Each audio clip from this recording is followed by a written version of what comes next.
I used this castle strat against pro teams for months, and now I'm revealing it to you. And the best part is, you don't even need a full 5 stack to make it work. And if you think this wouldn't work, then how are you gonna clear it? So tag your duo or your full stack because you gotta try this. When Sida's top floor on Consulate, we ran a strat called Microwave. This is because anyone who swung an admin would get absolutely cooked. The centerpiece was this castle barricade. Closing this door gave Warden a super safe spot to play, letting him contest anyone swinging into admin with a shotgun and glasses combo. Just make sure you prep this castle by hitting it 8 times so Warden can escape if something goes wrong. Warden set up the break walls as seen. Reinforcing the hatch got rid of one way the attackers could clear us and gave us a spot to stay safe from any Deimos players below. The main idea behind this strat is to put this guy in coffin, which creates a lot of super strong crossfires that the attackers have to deal with. And of course, it's best if you can just hide in this corner and let your teammates do all the shooting for you. Because your duo can hold here if they're swinging in your close admin, or he can hold from over here to hold anyone coming in. This reinforcement's very important so that you don't just die to anyone swinging in break. This spot right here is actually pretty safe with this door being closed. There are often times where you just win the entire round on this setup alone, but don't be afraid to leave and fall back to side if you need to.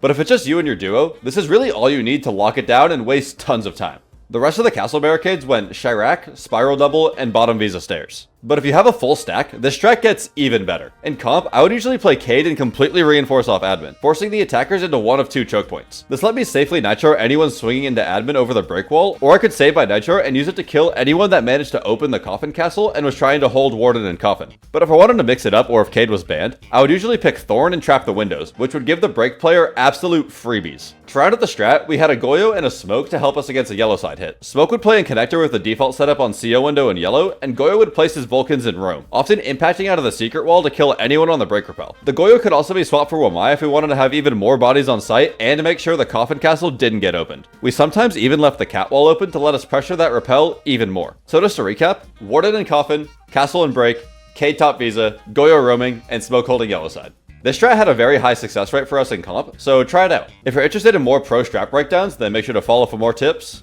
just like this.